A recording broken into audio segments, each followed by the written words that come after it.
सम्पूर्ण क्लास 12 मा अध्ययनरत विद्यार्थी साथीहरुमा स्वागत छ। यो भन्दा अघिल्लो क्लासमा हामीहरुले क्लास 12 मा रहेको प्रिन्सिपल्स अफ एकाउन्टिङ अथवा एकाउन्ट्स भित्र पर्ने विभिन्न च्याप्टरको विषयमा छलफल गर्ने क्रममा थियौं। यो भन्दा अघिल्लो क्लासमा हामीहरुले च्याप्टर 7 मा रहेको फाइनान्शियल स्टेटमेन्ट मोडल मेथड भित्र रहेर multi step income statement, statement of retained earning र ब्यालेन्स सिटलाई बुझ्ने कोसिस गरेका थियौं। त्यसको फर्मेट र कन्सेप्टलाई बुझाएका थियौं र त्यसै च्याप्टर भित्र रहेको अर्को topics Nepal financial reporting standard NFRS का आधारमा इन्कम स्टेटमेन्ट र ब्यालेन्स सिट बनाउने कुरालाई हामीहरुले छलफल गरिसकेका थियौं र फाइनल एक्जाममा आएका केही न्युमेरिकल प्रश्नहरुलाई त हामीहरुले यो भन्दा अघिल्लो क्लासमा नै सल्भ गरिसकेका छौं र आजको क्लासमा पनि हामीहरु फाइनल एक्जाममा आएको एनएफआरएस नेपाल फाइनान्शियल रिपोर्टिङ स्ट्यान्डर्डका आधारमा आएको एउटा क्वेशनलाई सल्भ गर्न गइरहेका छौं है। यो 2079 सालमा आएको क्वेशन हो साथी हो। यो क्वेशन मैले यहाँ बोर्डमा लिएको छ। यही क्वेशन आजको क्लासमा हामीहरु गर्ने छौं है त। यो जुन अहिले हामीहरु गर्न गइरहेको क्वेशन छ यो हामीहरुलाई 2079 सालमा आएको क्वेशन हो है। सेट ए मा क्वेशन नम्बर 2021 मा आएको क्वेशन हो। यहाँ मैले लेखिदिएको पनि छ। अब नेपाल फाइनान्शियल रिपोर्टिङ स्ट्यान्डर्डका आधारमा हिसाब गर्दाखेरि हामीहरुले के गर्नुपर्ने हुन्छ, वर्किङ नोट देखाउनु पर्ने हुन्छ सबै कुरालाई, अनि मेन कुरालाई मात्र हामीहरु कहाँ ल्याएर राख्न पाउँछौं फर्मेटमा। यी सबै कुराहरु त हामीहरुले बुझिसकेका छ। एकपटक क्वेशनलाई अध्ययन गरौँ है त। यहाँ हेर्नु त, trial balance on 31 Asar 2077 of a company are as follows भनेको छ। 2077 को विवरण दिएको छ हामीलाई ट्रायल ब्यालेन्सको है। अब हेर्नु त, पार्टिकुलर्स दिएको छ, यतापटि डेबिट रुपीस दिएको छ, यतापटि के दिएको छ, क्रेडिट रुपीस दिएको छ। अब हेर्नु त, पार्टिकुलरमा के छ, सुरुमा ओपनिङ स्टक छ। यो ओपनिङ स्टकलाई हामीहरु कहाँ राख्दिन्छौं, भरे कस्ट अफ गुड्स निकाल्दा युज गर्छौं, इन्कम स्टेटमेन्टमा जान्छ त्यो कुरा है। पर्चेज भन्ने कुरा छ, पर्चेज खरिद गरेको कुरा कहाँ जान्छ, इन्कम स्टेटमेन्टमा जान्छ, भरे कस्ट अफ गुड्समा। सेलरी भन्ने कुरा छ, इन्कम स्टेटमेन्टमा राखिदिन्छौं हामीहरु जेनरल एन्ड एडमिनिस्ट्रेटिभ भन्ने टपिक्समा है। अब हेर्नु होला, रेन्ट भन्ने कुरालाई पनि जेनरल एन्ड एडमिनिस्ट्रेटिभ एक्सपेन्सेसमा हामीहरु एडजस्ट गरिदिन्छौं। त्यसैगरी वेजेसको कुरा छ नि, वेजेस भनेको ज्यालालाई हामीहरु कहाँ राखिदिन्छौं, कस्ट अफ गुड्समा, इन्कम स्टेटमेन्टमा है। सेल्स कमिसनको कुरा छ। सेल्स कमिसन भनेको सेल्स सामान बेच्ने मान्छेलाई दिएको कमिसन हो। त्यसले गर्दा इन्कम स्टेटमेन्टमा हामीहरु सेलिङ एन्ड डिस्ट्रिब्युसन एक्सपेन्सेस भन्ने टपिक्समा भरे एडजस्ट गरिदिन्छौं। अगाडि नै हामीहरुले फर्मेटको क्लास लिइसकेका छौं। त्यो फर्मेटमा हेर्नु होला, यी सबै कुराहरुलाई हामीले पहिले नै अध्ययन गरिसकेका छौं। त्यहाँनेरि फर्मेटमा एडजस्ट गरिसकेका छौं। एडभर्टाइजमेन्ट भनेको विज्ञापन खर्च, यो सेलिङसँग सम्बन्धित खर्च हो, इन्कम स्टेटमेन्टमा जान्छ है। अब मेसिनरी भन्ने आइटम छ। मेसिनरी भनेको कहाँ जान्छ, मेसिनरी भनेको फिक्स एसेट हो, त्यसले गर्दा त्यो कहाँ जान्छ, ब्यालेन्स सिटमा जाने आइटम हो। इन्ट्रेस्ट भन्ने कुरा छ। इन्ट्रेस्ट भन्ने कुरा, इन्ट्रेस्ट एक्सपेन्सेस हामीहरुले हाम्रो कम्पनीमा पैसाको आवश्यकता पर्यो भने वित्तीय संस्था अथवा बैंक अथवा सर्वसाधारणको माध्यमबाट लोन लिन्छौं क्या साथी हो। डिबेन्चरको माध्यमबाट, बोन्डको माध्यमबाट है, बैंक लोनको माध्यमबाट लङ टर्म लोनहरु लिन्छौं। ती कुराहरुलाई लिइसकेपछि हामीले ब्याज तिर्नुपर्ने हुन्छ। ती ब्याजको इन्ट्रेस्ट एक्सपेन्सेसका कुराहरुलाई हामी कहाँ राखिदिन्छौं, इन्कम स्टेटमेन्टमा राखिदिन्छौं है त। क्याशको कुरा छ। क्याश कहाँ जान्छ, ब्यालेन्स सिटमा जाने आइटम हो। त्यसैगरी डेप्टर्सको कुरा छ। डेप्टर्स भन्ने कुरा बिल्स रिचेबल, अकाउन्ट रिचेबल भन्ने कुरा कहाँ जान्छ, करेन्ट एसेट्स ब्यालेन्स सिटमा जान्छ। इन्भेस्टमेन्ट भन्ने कुरा ब्यालेन्स सिटमा जान्छ है। यसको त छुट्टै स्थान पनि छ। लिगल एक्सपेन्सेस भनेको कानुनी खर्च, यसलाई हामीहरु भरे अफिसको खर्चमा राख्दिन्छौं। जेनरल एन्ड एडमिनिस्ट्रेटिभ एक्सपेन्सेसमा राख्दिन्छौं इन्कम स्टेटमेन्टमा है। अब यहाँ सेल्सको कुरा छ। सेल्स भन्ने कुरा इन्कम स्टेटमेन्टको सबैभन्दा सुरुमा जान्छ। म यहाँ इन्कम स्टेटमेन्ट भनिरहँदा यहाँ प्रॉफिट एन्ड लस दियो भने नडराउने, एउटै कुरा हो। प्रॉफिट एन्ड लस एकाउन्ट भन्नु र इन्कम स्टेटमेन्ट भन्नु एउटै हो है त। अब हेर्नु होला, शेयर क्यापिटल कहाँ जान्छ, शेयर क्यापिटल भन्ने छुट्टै टपिक चाहिँ छ। यो लायबिलिटी साइडमा जान्छ ब्यालेन्स सिटको। क्रेडिटर्स भन्ने कुरा छ। क्रेडिटर्स कहाँ जान्छ साथी हो, ब्यालेन्स सिटमा जान्छ, करेन्ट लायबिलिटिजमा। त्यसैगरी कमिसन छ। यसरी क्रेडिटमा दिएको छ। हेर्नु त, कमिसनको कुरा थोरै मैले भनिहाले। कमिसन भन्ने कुरा चाहिँ नि साथी हो, कमिसनको कुरा डेबिटमा दियो भने खर्च, क्रेडिटमा दियो भने इन्कम। यहाँ दियो भने के अरे साथी हो, डेबिटमा दियो भने खर्च, क्रेडिटमा दियो भने आम्दानी हुन्छ है त। आम्दानी हुन्छ, यसरी बुझ्नु पर्यो। इन्कम हुन्छ है, यो एक्सपेन्सेस, यो इन्कम हो। कमिसन भन्ने कुरा डेबिटमा दिँदैछ भने, डेबिटमा हामीलाई जस्तै कमिसन आएको भए यो खर्च हुन्थ्यो एक्सपेन्सेस, क्रेडिटमा कमिसन छ भने त्यो के हुने रहेछ, इन्कम हुने रहेछ। सेम अर्को कुरा के आउन सक्छ यस्तो खालको टर्म भन्दाखेरि डिस्काउन्टको कुरा आउन सक्छ। डिस्काउन्ट डेबिटमा आयो भने एक्सपेन्सेस, क्रेडिटमा आयो भने इन्कम हुन्छ ल साथी हो। त्यसरी बुझ्ने है। यति कुरा मैले भनिहाले। यति भन्दै अब अर्को पढौँ। यहाँनिर के छ, डिबेन्चर छ। डिबेन्चर भनेको लोन हो, सर्वसाधारणले लिएको ऋण। यो ऋण कहाँ जान्छ भन्दाखेरि भरे लायबिलिटी साइडमा जान्छ है। सेक्युर्ड लोन मा अथवा यहाँ एनएफआरएस गर्दा नन करेन्ट लायबिलिटीज भन्ने टपिक्समा जान्छ। एडिसनल इन्फर्मेसन छ नि, यो एडिसनल इन्फर्मेसनको ट्रान्जेक्सन सबै ट्रान्जेक्सन हामीले 2 पटक इन्ट्री गर्नै पर्ने हुन्छ है त। एकपल्ट इन्कम स्टेटमेन्टमा पनि गर्नु पर्यो, अर्को पटक कहाँ पनि गर्नु पर्यो, ब्यालेन्स सिटमा पनि गर्नु पर्यो। यसले चाहिँ दुईटा ठाउँमा इन्ट्री राख्नुपर्छ। क्लोजिङ स्टक, यो क्लोजिङ स्टक भन्ने कुरा हामीहरू एकपटक इन्कम स्टेटमेन्टमा कस्ट अफ गुड्स निकाल्दा घटाइदिन्छौँ भने भरे लगेर हामीहरू ब्यालेन्स सिटको करेन्ट एसेट्समा राखिदिन्छौँ। Depreciation on machinery, depreciation on मेसिनरीलाई पनि इन्कम स्टेटमेन्टमा एकपटक हामी जेनरल एन्ड एडमिनिस्ट्रेटिभ एक्सपेन्सेसमा राखिदिन्छौँ हो। त्यसको 10% गरेर मेसिनरीको 10% निकालेर भने भरे लगेर ब्यालेन्स सिटमा प्रोपर्टी प्लान्ट एन्ड इक्विपमेन्टमा मेसिनरी राखेर त्यसबाट डिप्रिसिएसन घटाइदिन्छौँ है। अब यहाँ हेर्नु त अलिकति यहाँनिर रमाइलो कुरा आएछ। तेस्रो नम्बरमा हेर्नु त एडभर्टाइजमेन्ट आउटस्ट्यान्डिङ एक्सपेन्सेस। एडभर्टाइजमेन्ट भनेको विज्ञापन खर्च, आउटस्ट्यान्डिङ एक्सपेन्सेस छ अरे क्या, तिर्न बाँकी छ अरे भने भरे हामीहरू एडभर्टाइजमेन्ट लेख्छौँ नि इन्कम स्टेटमेन्ट गर्दै जाँदा, त्यहाँनिर एकपटक त्यो एडभर्टाइजमेन्टमा आउटस्ट्यान्डिङ एडभर्टाइजमेन्ट एक्सपेन्सेस भनेर लेखिदिन्छौँ है। एडभर्टाइजमेन्टबाट एकपटक एड गरिदिन्छौँ इन्कम स्टेटमेन्ट गर्दाखेरि जेनरल एन्ड एडमिनिस्ट्रेटिभ एक्सपेन्सेसमा, अनि लगेर भरे ब्यालेन्स सिटमा करेन्ट लायबिलिटिजमा राखिदिन्छौँ ल यो तलको ट्रान्जेक्सनलाई। अब हेर्नु होला provision for income tax. Provision for income tax भनेको भरे हामीहरू प्रफिट एन्ड लस गर्दै जाँदा जति नाफा आउँछ कम्पनी त्यसको यो 20% गरेर प्रोभिजन गरिदिन्छौँ, व्यवस्था गरिदिन्छौँ। अब रिक्वायर्डमा के छ, provision for profit and loss based on NFRS भनेर छ क्या। नेपाल फाइनान्सियल रिपोर्टिङ स्ट्यान्डर्डको आधारमा प्रॉफिट एन्ड लस एकाउन्ट तयार गर्नु भनेको रहेछ हामीहरूलाई है। प्रॉफिट एन्ड लस एकाउन्ट भन्नु र इन्कम स्टेटमेन्ट भन्नु सेम कुरा हो है त ल। अब हेर्नु होला statement of financial position based on NFRS भनेको छ नि। फाइनान्सियल स्टेटमेन्ट भनेको फाइनान्सियल पोजिसन भनेको ब्यालेन्स सिट बनाउनु अरे नेपाल फाइनान्सियल रिपोर्टिङ स्ट्यान्डर्डको आधारमा भन्दैछ क्वेसनले। अनि एन्सरहरू हामीले यहाँ लेखेका छौँ। त्यसै गरी यो जुन मैले ए नम्बरको प्रॉफिट एन्ड लसको फर्मेटलाई यहाँ तयारी गरेका छ है, यसलाई सुरुमा हामीहरू पुरा गरिहाल्छौँ है त। अब हेर्नु होला साथी हो, यसलाई मैले मेटिदिइहालेँ टक्कसँगले है। ल अब हेर्नु होला यहाँनिर हामीहरू जस्तै तपाईँहरूले यो यहाँनिर हेर्नु त फर्मेट मैले कसरी बनाएको छ। यो ठुलो अक्षरमा चाहिँ मैले ट्याक्क देखियोस् भनेर यो सालमा आएको क्वेसन भनेर लेखिदिएको। 21 सालको सेट छ भने 4 नम्बरको question 2079 guide set 1 question number 21 मा आएको रहेछ। यो सधैँ 8 मार्क्समा आउँछ। 8 मार्क्सको सबैभन्दा इम्पोर्टेन्ट क्वेसन हो है यो पनि। ल हेर्नु अब यहाँ इन्कम स्टेटमेन्ट अथवा प्रॉफिट एन्ड लस एकाउन्ट एनएफआरएसबाट बनाउँदा तपाईँहरूलाई अस्ति मैले इन्कम स्टेटमेन्ट एनएफआरएस भनेर लेखिदिएको थिएँ होला। यहाँ तपाईँहरूले के लेख्नुभयो अहिले प्रॉफिट एन्ड लस, किनकि यहाँनिर रिक्वायरमा हामीलाई के भनेको छ प्रॉफिट एन्ड लस एकाउन्ट बनाउनु भनेको छ। एउटै कुरा प्रॉफिट एन्ड लस र इन्कम स्टेटमेन्ट। अब यहाँ सुन्नु, हामीहरू इन्कम स्टेटमेन्ट गर्दैछौँ अथवा प्रॉफिट एन्ड लस गर्दैछौँ भने कुनै पनि एउटा कम्पनी छ, त्यो कम्पनीमा इन्कममा एक्सपेन्सेसहरू घटाउँदा जति रहन्छ त्यही नि त हो नेट इन्कमको कुरा। अब हेर्दै जाउँ यहाँनिर थोरै फर्मेटलाई फलो गर्छु म है। यहाँ के लेख्ने साथी हो, revenue from operation, revenue from operation. ल रेभेन्यू फ्रम अपरेसन भनेर लेख्ने। नोट्समा 1.1 दिने। जहिले पनि हामीहरू यसलाई के दिन्छौँ, नोट्समा 1.1 दिन्छौँ। नेपाल फाइनान्सियल रिपोर्टिङ स्ट्यान्डर्डको आधारमा हामीहरू नोट्स भन्ने कुरा लेख्छौँ। तपाईँहरूले अगाडिको क्लास फर्मेटको क्लास चाहिँ हेर्नु भएको छैन भने पहिला फर्मेटको क्लासलाई चाहिँ लिनु होला है त साथी हो। अब यस पछाडि के आउँछ, लेस गरिदिने। Lace cost of goods sold, cost of goods त्यहाँ साथी हो गुड्स सोल्ड भनेर लेखिदिउँ। यसरी ट्याक्कसँगले कस्ट अफ गुड्स सोल्ड 1.2 भनेर लेखिदिउँ है। यसलाई यति गरिसकेपछि यहाँ तल के लेख्छौँ हामीहरू, ग्रस प्रॉफिट भनेर लेखिदिउँ। यसरी ट्याक्कसँगले ग्रस प्रॉफिट भनेर लेखिदिउँ हो। ग्रस प्रॉफिट भनेर एडजस्ट गरिदिन्छौँ है। अब यस पछाडि आउँछ हाम्रो के त, ओदर इन्कम। ओदर इन्कम भन्ने कुरा आउँछ। यसरी ट्याक्कसँगले लेखिदिउँ। ओदर इन्कम 1.3 भनेर लेखिदिउँ है। अब यहाँ तलतिर के छ फर्मेटमा हेर्नुहोस् त, हामीहरू जम्मा जम्मी फर्मेटलाई अलिकति प्राथमिकता दिँदैछौँ एकैछिन। General and administrative expenses, general and administrative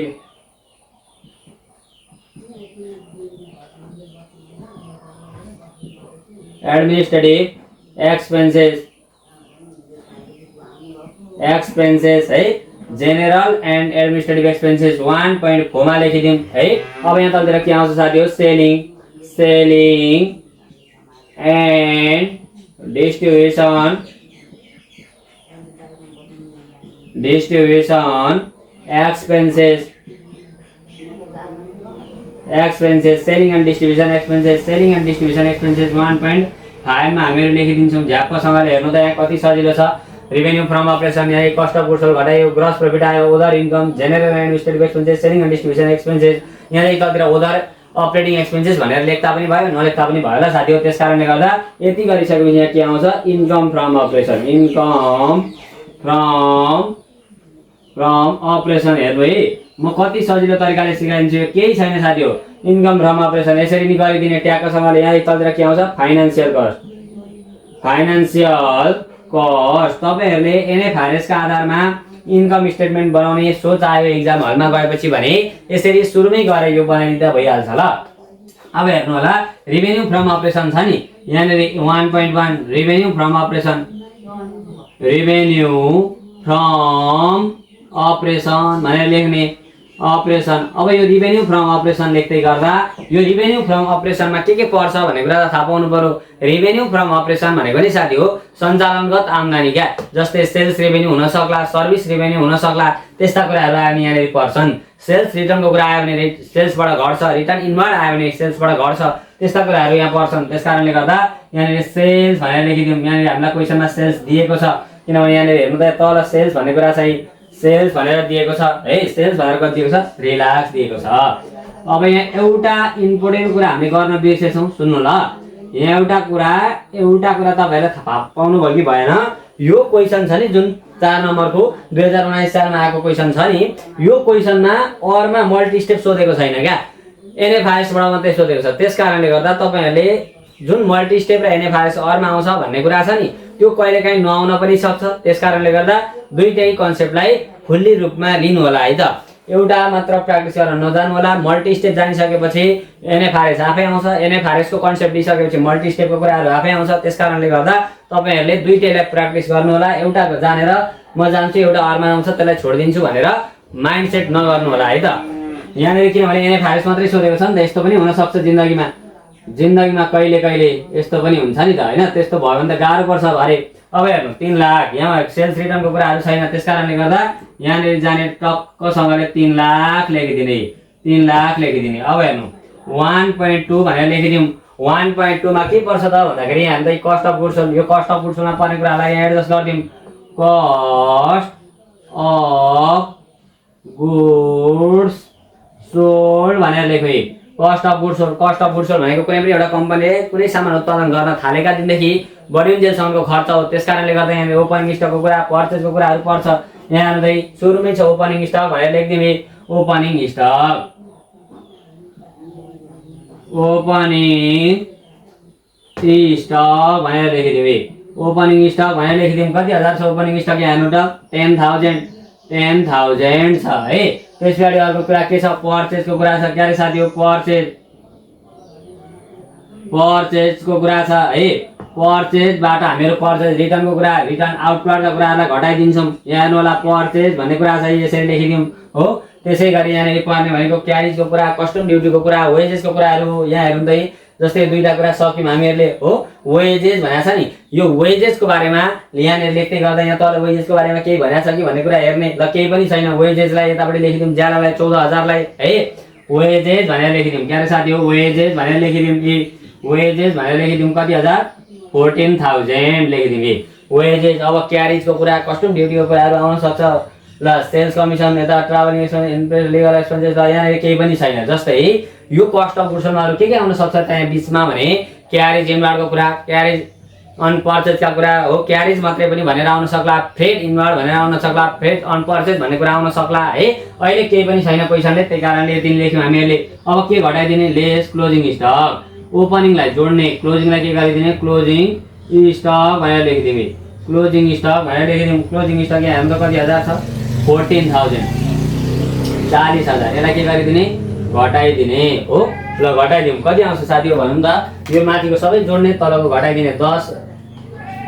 10,000 पक्नु ल साथी हो, क्यालकुलेटरले पनि लिएर रेला गर्छ त हौ। 10,000 प्लस कति हजार छ, 1,20,000 प्लस यो जोड्दैछु है म, प्लस 14,000 कति अरे साथी हो, 14,000 जोड्नु त साथी हो। 14,000 तपाईहरु पनि जोड्दै जानु होला। माइनस 40,000, माइनस कति थाउजन्ड, 40,000 गर्दाखेरि 1,00,000 4,000 1,04,000 यति नै होला। एकपल्ट गरेर साथी मैले 1,30,000 1,44,000 1,44,000 1,44,000 मा 40,000 घटाउँदाखेरि आउँछ 1,04,000। यहाँ हेर्नु होला। अब यसलाई परे घरको तानौँ 1,00,000 कति हजार 4,000 हो। 1,04,000 1,04,000 यसलाई घटाइदिने किन भन्नु त साथी हो। मैले यहाँ किन घटाउँदैछु भन्नु त यहाँनिर यो इन्कम हो सञ्चालनगत आम्दानी 3 लाख थियो त्यसमा 1,04,000 खर्च भएछ कस्ट अफ गुड्स सोल्डको रूपमा भने जम्मा कति आयो भन्दाखेरि 3 लाख घटाउँदाखेरि आउँछ 1,96,000 1,96,000 आएछ। 1,96,000 अब 1.3 मा जाने। अब हेर्नु त यहाँ 1.3 मा के छ ओदर इन्कम छ क्या रे साथी हो ओदर इन्कम अब यो ओदर इन्कम लेख्दै गर्दा यहाँनिर के पर्छ भन्ने कुरा बुझ्नु पर्यो क्या। ओदर इन्कम भनेको सञ्चालनगत आम्दानी के इन्कमहरु सरी यो ओदर इन्कममा इन्कमहरु पर्छ। जस्तै हामीले कहीँ लगानी गरेको हुन सक्छ हो त्यहाँबाट डिभिडेन्ड आउन सक्ला। कुनै कम्पनीमा लगानी गरेको छ भने कसैले ब्याजमा पैसा चलाउन दिएको हुन सक्छ है। त्यति त्यहाँबाट के आउँछ ब्याज आउँछ इन्भेस्टमेन्टबाट है। त्यस्ता कुराहरु छ भने हामीहरु लेखिदिन्छौं। Interest receive dividend receive rent receive appreciation gain on sales of fixed एसेट्सको कुराहरु यहाँनिर पर्छ क्या साथीहरु जम्मा जम्मी नि। अब यो कहाँ दिएको हुन्छ क्रेडिट साइडमा। यहाँ हेर्नु त क्रेडिट साइडमा यहाँ हेर्नु त कमिसन भन्ने कुरा छ कि छैन। यो कमिसन 30,000 छ कि छैन भन्नु त। यो कमिसन क्रेडिटमा दिएको जहिले पनि इन्कम हुन्छ त्यसकारणले गर्दा कमिसन रिसिभ भनेर लेखिदिन्छौँ हामीहरु। कमिसन रिसिभ भनेर लेखिदिन्छौँ। रिसिभ भनेर लेखिदिमे। कमिसन रिसिभ कति हजार भन्दाखेरि 30,000 यो ट्याक्कसँग लेखिदिमे 30,000 हो। कमिसन रिसिभ कति 30,000 यहाँ लेखिदिने कति हजार 30,000 लेखिदिने 30,000 लेखिदिउँ। अब हेर्नु 1.4 अब यहाँ हामीहरु कतिमा पुग्यौं 1.4 मा पुग्यौं। General and administrative expenses general and administrative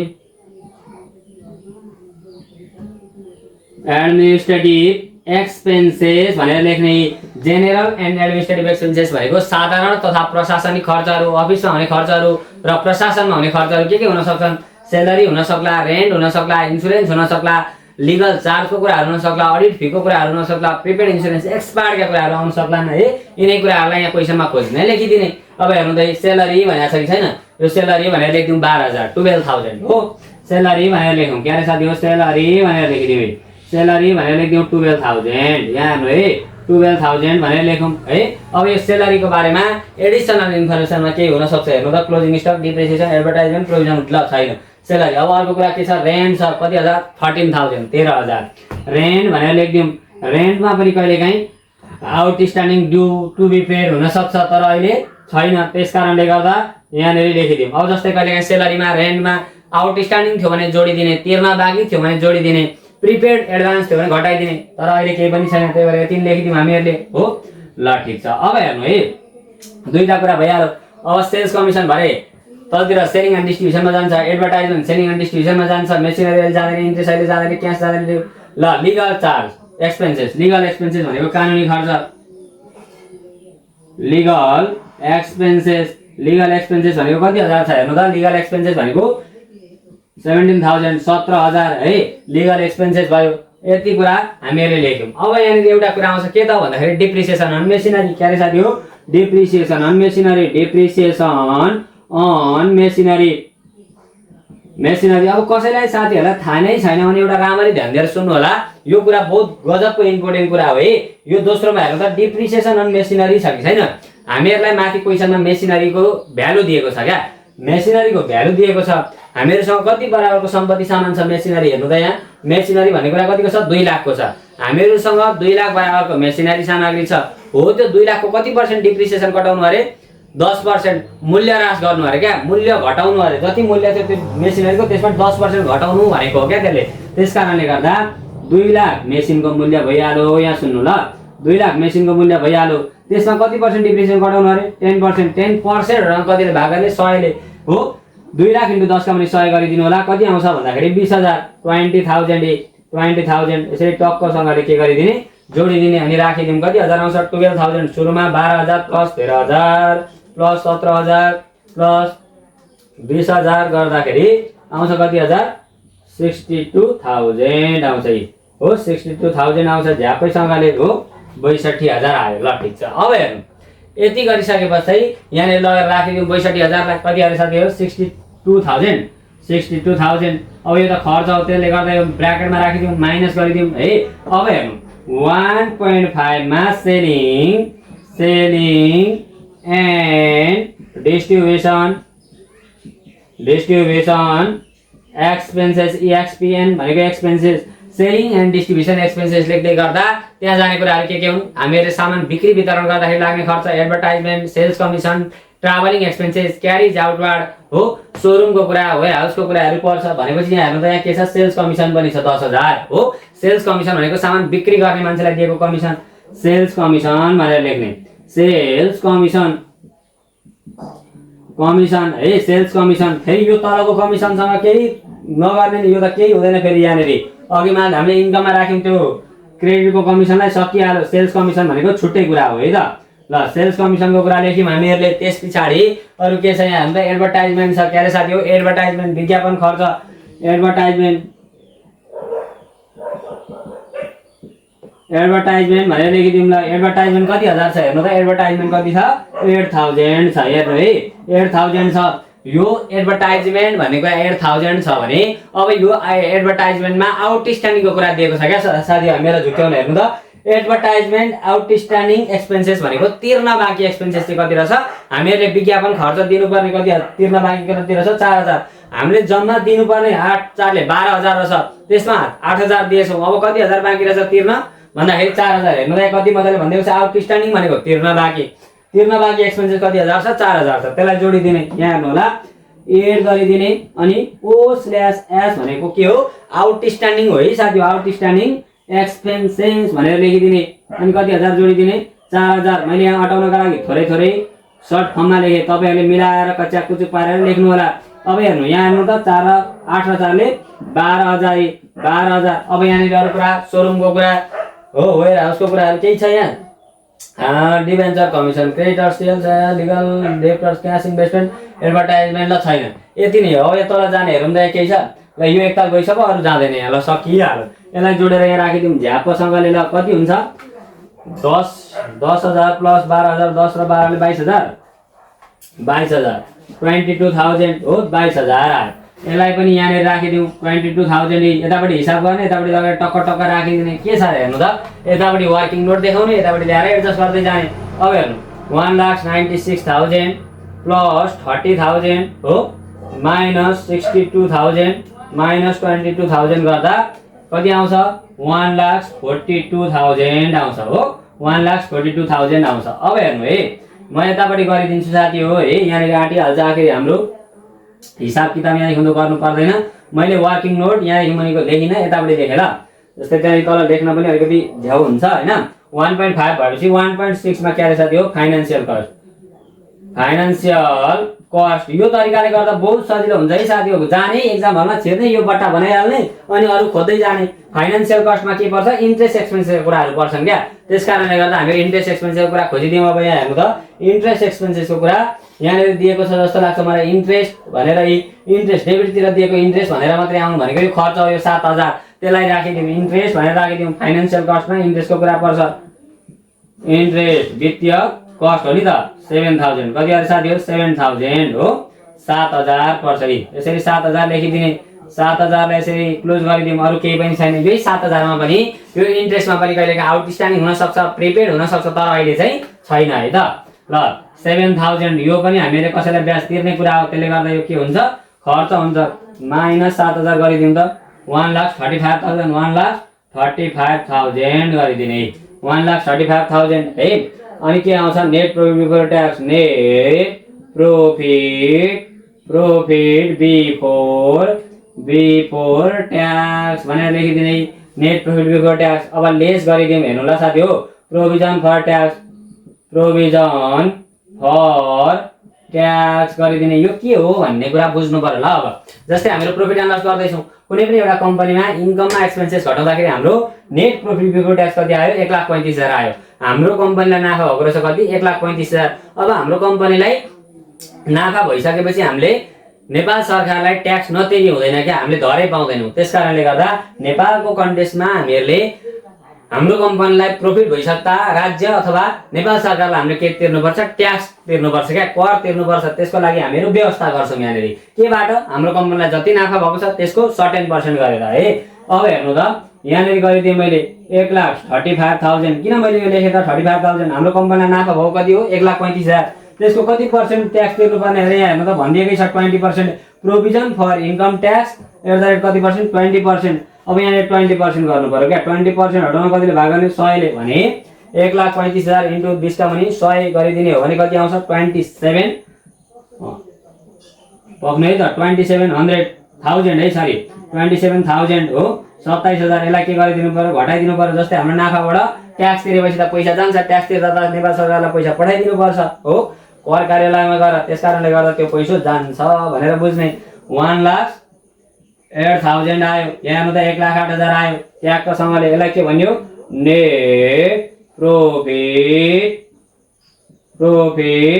after tax आउँछ। यसरी ट्याक्कसँगले लेखिदिने हो, नेट प्रॉफिट आफ्टर ट्याक्स आउँछ।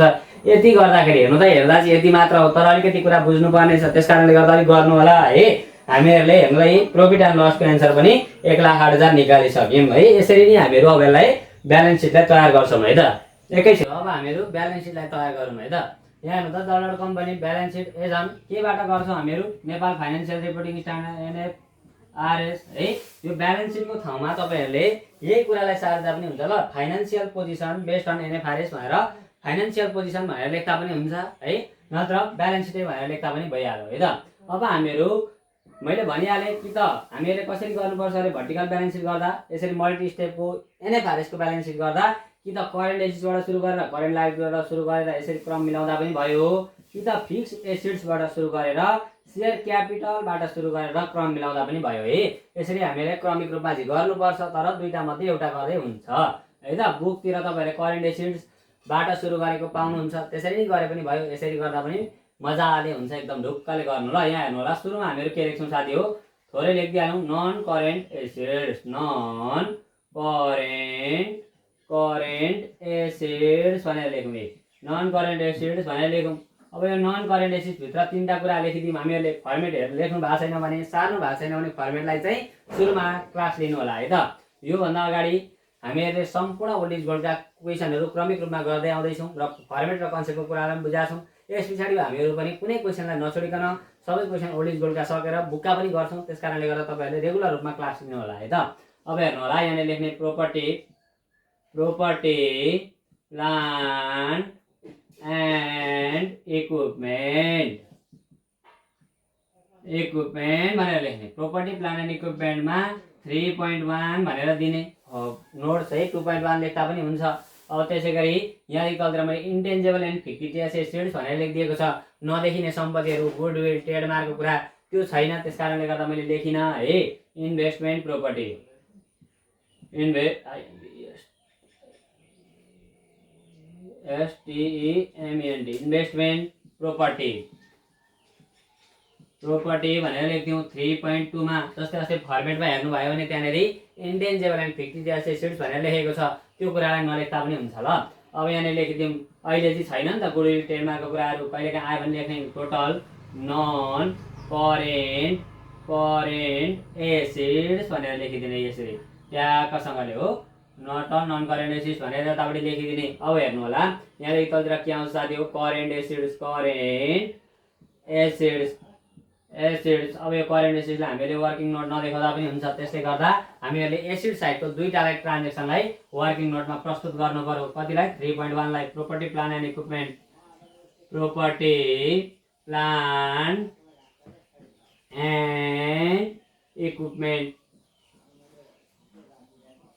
इक्विपमेन्ट भनेर लेखिदिउँ ल। प्रोपर्टी प्लान एन्ड इक्विपमेन्ट भित्र फिक्स एसेटको कुरा पर्छ, land and building, equipment, vehicle, फर्निचरका कुराहरू है। अब हेर्नु होला, यस पछाडि हामीहरूले गर्दैछौँ। यहाँनिर के छ? मेसिनरी छ। हेर्नु ल कति सजिलो छ। मेसिनरी भन्ने कुरा छ। मेसिनरी कति छ? 2 लाख। यो हावा हिसाब हो क्या साथी हो, केही त छैन। मेसिनरी भनेर लेखिदिउँ। मेसिनरी कति लाख? 2 लाख। यति सजिलो त यो पानीमुनि क्यान्डल बालेर खोज्दा पनि यति सजिलो हिसाब चाहिँ भेटिँदैन है त। अब हेर्नु होला, मेसिनरीमा के गरिदिने? लेस डिप्रिसिएसन अन मेसिनरी भनेर लेखिदिउँ। डिप्रिसिएसन कति? 2 लाख। 2 लाख डिप्रिसिएसन छ, त्यसमा कति % डिप्रिसिएसन घटाउनु छ हेर्नु त यहाँ 10%, 10% 10% हटाउनु कति भाग गर्ने 100 ले भने 20,000 भयो। हेर्नु है 20,000 भयो। यति घटाउँदाखेरि कति आउँछ 1,80,000, किनभने 2 लाखमा 20,000 डिप्रिसिएसन रहेछ भने कति आयो 1,80,000 आयो।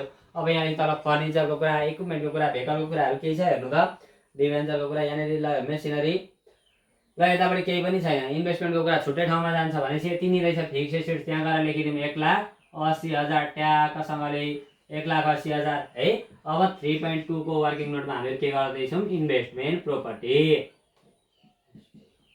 इन्भेस्टमेन्ट प्रोपर्टी अब तपाईँहरूले अस्ति लेखाकै फर्मेटलाई मजाले गर्दै जानुहुन्छ भने जस्तै यहाँनिर इन्टेन्जिबल एन्ड फिक्टिटियस एसेट्स भनेर लेख्दा पनि हुन्छ है। इन्भेस्टमेन्ट प्रोपर्टी भित्र के पर्छ इन्भेस्टमेन्ट भन्ने कुरा पर्छ, इन्भेस्टमेन्ट भन्ने कुरा पर्छ है। इन्भेस्टमेन्ट भन्ने कुरा कति हजार छ हेर्नुहोस् त, यहाँ इन्भेस्टमेन्ट भन्ने कुरा कति हजार छ 60,000 छ, 60,000 है 60,000 छ। यसलाई लेखिदिइहाल्छौँ हामीहरू यसरी ट्याक्कसँगले 60,000 भनेर हो 60,000।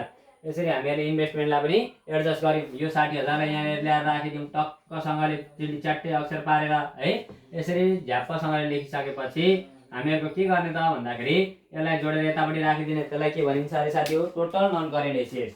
करेन्ट एसेट्सदेखि बाहेकका सम्पत्तिहरू कति आयो, एउटा 1,80,000 आयो, अर्को 60,000 आउँदा जम्मा कति भयो साथी हो 2,40,000 भयो है।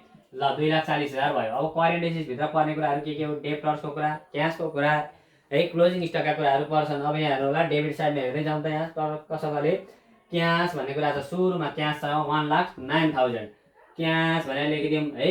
क्यास भनेर लेखिदिउँ कति अरे साथी हो 1,09,000। अब तपाईँहरूलाई मनमा लाग्दै होला किन सरले यसलाई चाहिँ वर्किङ नोट देखाउनु भएन भन्ने लाग्छ भने करेन्ट एसेट्स र करेन्ट लायबिलिटिजको कुरालाई हामीले वर्किङ नोट देखाए पनि भयो नदेखाए पनि भयो। त्यही भएर मैले नदेखाइकन सिकाएँ, किन देखाइराख्ने झन्झट किन लिइराख्ने भनेर है। अब डेप्टर्सको कुरा छ, debtors bills receivable account receivable भन्ने कुरा यहाँनिर पर्छ। ल डेप्टर्स भनेर लेखिदिउँ, डेप्टर्स भनेर लेखिदिउँ ट्याक्कसँगले। हेर्नु त यहाँ डेप्टर्स कति हजार छ 20,000 छ। ल 20,000 हो। त्यसै गरी डेप्टर सक्यो, इन्भेस्टमेन्ट लिगल चार्ज सेल्स सक्यो, क्रेडिटर्स भएर जान्छ। ल तल जाउँ त एडिसनल इन्फर्मेसनका कुरालाई अब हामीहरूले जसरी पनि दुई ठाउँ एडजस्ट गर्नै पर्ने छ। डिप्रिसिएसनको कुरा दुई ठाउँ गइसक्यो। यहाँ हेर्नु त डिप्रिसिएसनको कुरा एकपटक यहाँ घट्यो, अघि हामीले इन्कम स्टेटमेन्टमा एकताल जेनरल एन्ड एडमिनिस्ट्रेटिभ एक्सपेन्सेसमा राखिसकेका थियौँ है। अब हेर्नु होला अब हामीहरू के राखिदिन्छौँ क्लोजिङ स्टकको कुरालाई। यहाँ हेर्नु त क्लोजिङ स्टक अघि हामीले इन्कम स्टेटमेन्टमा कहाँनिर एडजस्ट गरेका थियौँ भन्नुहुन्छ भने कस्ट अफ गुड्स निकाल्दा एडजस्ट गरेका थियौँ। अहिले हामीहरू कहाँ गरिदिन्छौँ यो करेन्ट एसेट्समा क्लोजिङ स्टकलाई क्लोजिङ स्टक भनेर लेखिदिने। क्लोजिङ स्टक कति थाउजन्ड छ 60,000 60 होइन रहेछ 40,000 रहेछ त 40,000 रहेछ। ल 40,000 लेखिदिउँ है। अब यहाँ करेन्ट एसेट्समा आउने के छ अरू डिप्रिसिएसन गइसक्यो, यसलाई हेर्नै परेन, एडभर्टाइजमेन्ट भएर जान्छ, provision for tax income tax भएर जान्छ भनेपछि यति नै रहेछ यहाँ आउने है। यसलाई जोडेर यतापट्टि लगेर राखिदिउँ, यसलाई टोटल करेन्ट एसेट्स भनेर लेख्दा पनि भयो नलेख्दा पनि भयो, त्यो तपाईँहरूको इच्छा, यतिकै डाइरेक्टली गरिदिँदा पनि पाइन्छ है त।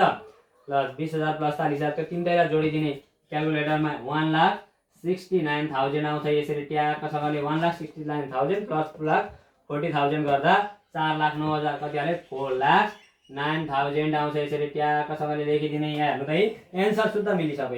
एन्सर मिलिसक्यो भनेपछि यसलाई ट्याक्क सिधा धर्को तानिदिने, यहाँनिर एउटा बट्टा बनाइदिने यसको। यो 4,09,000 लाई यसलाई के भनिन्छ टोटल एसेट्स भनिन्छ। टोटल एसेट्स भन्ने कुरा आयो ट्याक्कसँगले अहिले 4,09,000। अब हामीहरू के थाल्छौँ लायबिलिटी साइडलाई थाल्छौँ, यही फर्मेटको मुनि इक्विटी भनेर लेखिदिने, इक्विटी भनेर लेखिदिने। इक्विटीमा के पर्छ एउटा सेयर क्यापिटल, सेयर क्यापिटल भन्ने कुरा पर्छ है। सेयर क्यापिटल 3.3 मा पर्छ हो। अर्को के पर्छ reserve and surplus, reserve and surplus भन्ने कुरा पर्छ 3.4 मा है। यसलाई के भन्यो टोटल इक्विटी भनेर लेखिदिउँ। ल टोटल इक्विटी माथिकैबाट नोट्सहरू चाहिँ माथिबाटै दिँदै जाने, ल त्यति चाहिँ बुझ्नै भइहाल्छ त्यति बुझेपछि है। ल अब यस पछाडि के आउँछ साथी हो नन करेन्ट एसेट्स। यसको ब्यालेन्स सिट लास्टै सजिलो छ, एसेट्सै लेख्दो रहेछ जहिले। ल नन करेन्ट लायबिलिटिज करेन्ट लायबिलिटीदेखि बाहेकका लायबिलिटी दायित्वहरू के हुन् भन्ने कुरा हामीहरू निकाल्छौँ है। 3.5 मा पुगेछ 4 बाट 5 हुन्छ हो। यति पनि हामीहरु लेखिदिन्छौँ। यसलाई यतापट्टि लगेर राखिदिइहाल्छौँ हो। अब यस पछाडि के आउँछ करेन्ट लायबिलिटिज हो। करेन्ट लायबिलिटिज भित्र पर्ने कुराहरु यहाँनेरि हामीहरु एडजस्ट गरिदिन्छौँ। जस्तै यहाँ हेर्नु त अब यहाँनेरि शेयर क्यापिटलको कुरालाई देखाइदिउँ। 3.3 मा के छ शेयर क्यापिटललाई हामीहरु वर्किङ नोटमा देखाइदिउँ। शेयर क्यापिटल भित्र पर्ने कुरा equity share capital, preferential capital, calls in एडभान्सका कुराहरु हुन् नि त। अब यहाँ हेर्नु त यहाँ शेयर क्यापिटलै भनेर दिएको छ। टक्कसँगले ल्याएर राखिदिउँ 2 लाख भनेर हो। शेयर क्यापिटल क्वेशनमा दिएकै छ, त्यसैले ल्याएर राखिदिने शेयर क्यापिटल। अरु कुरा भएको हामीहरु लेख्थ्यौँ, अहिले छैन, त्यसकारणले गर्दा शेयर क्यापिटल कति छ 2 लाख छ। यसलाई टक्कसँगले 2 लाख भनेर हामीहरु लेखिदिउँ। ट्याक्कसँगले यसलाई यतापट्टि ल्याउने, यहाँ 2 लाख लेखिदिइहाल्ने। मैले जिरा चाहिँ अलिक साना दिएँ, तपाईहरुले साना जिरालाई भरे ठुल्ठुला लेखेर यिनीहरूलाई हिरा बनाइदिने ल साथी हो। मैले चाहिँ यहाँ साना साना लेखेँ 2 लाख अटाउनका लागि यही 2 लाख बुझिन्छ नि पक्कै पनि। अब 3.4 मा के आउँछ अरे साथी हो रिजर्भ एन्ड सरप्लस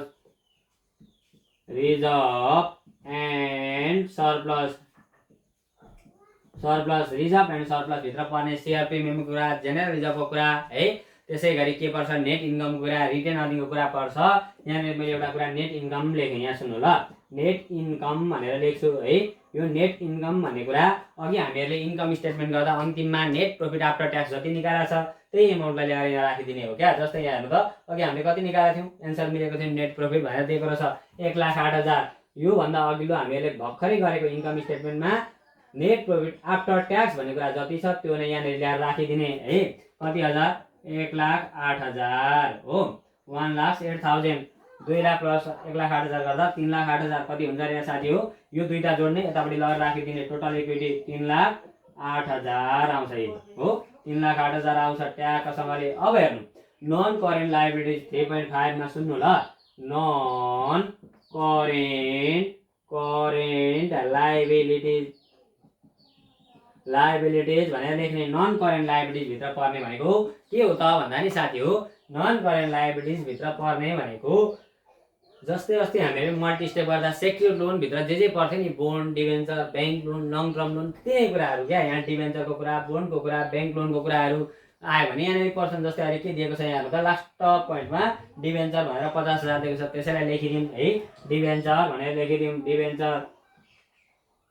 डिभेन्चर भनेर लेखिदिउँ है। डिभेन्चर भनेर लेखिदिउँ। कति हजार अरे साथी हो डिभेन्चर भन्ने कुरा कति हजार 50,000 है।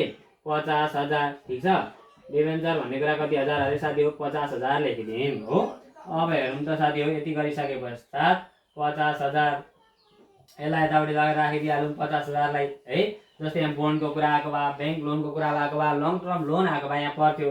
करेन्ट लायबिलिटिजहरुका कुरा भनेको क्रेडिटर्सको कुरा, बिल्स पेबल, एकाउन्ट पेबल हो। त्यस्तै कुराहरु त पर्ने हो। यहाँ हेर्नु त है क्रेडिटर्स भनेको छ एउटा। क्रेडिटर्स भनेको कति लाग्छ क्रेडिटर्स भन्ने कुरा 20,000 छ। यहाँ हेर्नु है यो share capital 3 lakh, creditors 2 lakh, creditors 2 lakh हो कि कति हो ल। सेल्स 3 लाख, शेयर क्यापिटल ल 20,000 रहेछ है साथी हो। क्रेडिटर्स कति रहेछ 20,000 यहीँ नै लेखिदिने। करेन्ट लायबिलिटी हामीहरु वर्किङ नोट देखाउँदैनौँ।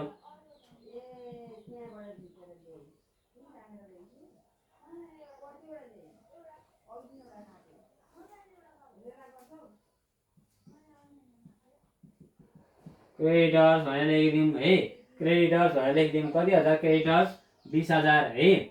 20,000 क्रेडिटर्स भनेको कति हजार 20,000।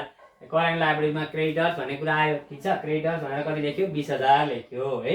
यहाँनिर जाने केही पनि छैन अरु। अब यो पनि गइसक्यो, यो पनि गइसक्यो। एडभर्टाइजमेन्ट यहाँ हेर्नु एडभर्टाइजमेन्ट आउटस्ट्यान्डिङ एक्सपेन्सेस छ नि, outstanding, to be paid, unpaid है त्यस्ता कुराहरु आयो भने तिर्न बाँकी त्यसलाई पनि हामीले यहाँ राखिदिन्छौँ। एडभर्टाइजमेन्ट आउटस्ट्यान्डिङ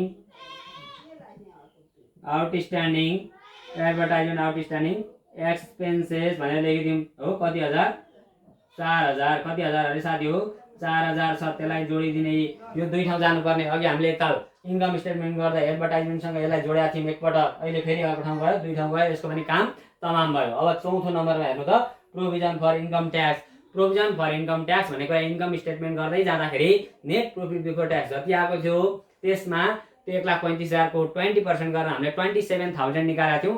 त्यो एमाउन्ट कहाँ छ भने साथी हो इन्कम स्टेटमेन्ट अघि हामीले गर्दै थियौँ नि हो, त्यहाँनिर गर्दै जाँदा नेट प्रॉफिट बिफोर ट्याक्स र नेट प्रॉफिट आफ्टर ट्याक्सको बिचमा एउटा एमाउन्ट च्यापिएर बसेको छ। त्यो एमाउन्टले हामीहरू यहाँ ल्याएर राखिदिन्छौँ। त्यसलाई के भनिन्छ प्रोभिजन फर ट्याक्स। त्यहाँ लेखेको छ प्रोभिजन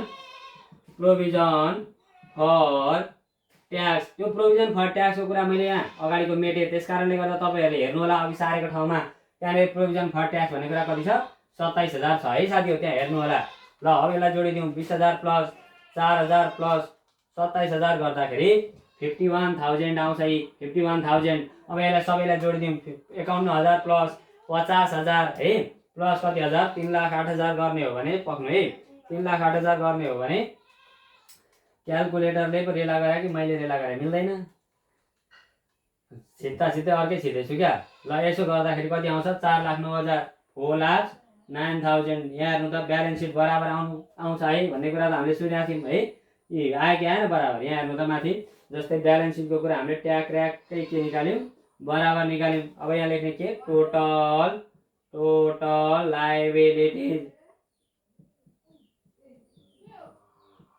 लायबिलिटिज भनेर लेखिदिने, टोटल लायबिलिटिज भनेर लेखिदिने। यति गर्दाखेरि हामीहरूले ब्यालेन्स सिटलाई पनि पूर्ण रूपमा सक्यौँ। अघि हामीले इन्कम स्टेटमेन्टलाई पुरा गऱ्यौँ, प्रॉफिट एन्ड लसलाई अहिले फाइनेन्सियल पोजिसन ब्यालेन्स सिटलाई पनि तयार गऱ्यौँ। यसको पनि एन्सर मिल्यो। यो क्वेसन एनएफआरएसका तरिकाले मात्रै गर्नु भनेर हामीहरूलाई 79 सालमा सोधेको थियो। यसरी क्वेसन आउँदा हामीहरूलाई मल्टी स्टेप र एनएफआरएस अरमा आउने हो, तर 79 सालमा आएन छ, एनएफआरएसबाट मात्रै आएछ। त्यस कारणले गर्दा तपाईँले दुइटै मल्टी स्टेप पनि एनएफआरएस पनि सिक्नु होला भन्दै मैले आजको क्लासलाई यहीँ समाप्त गरेँ है। यस च्यानलमा आएका नयाँ क्लासहरू तुरुन्त प्राप्त गर्नका लागि यस च्यानललाई सब्स्क्राइब गरी नजिकै रहेको बेल आइकन पनि दबाइदिनु होला। हस्त नमस्कार, धन्यवाद।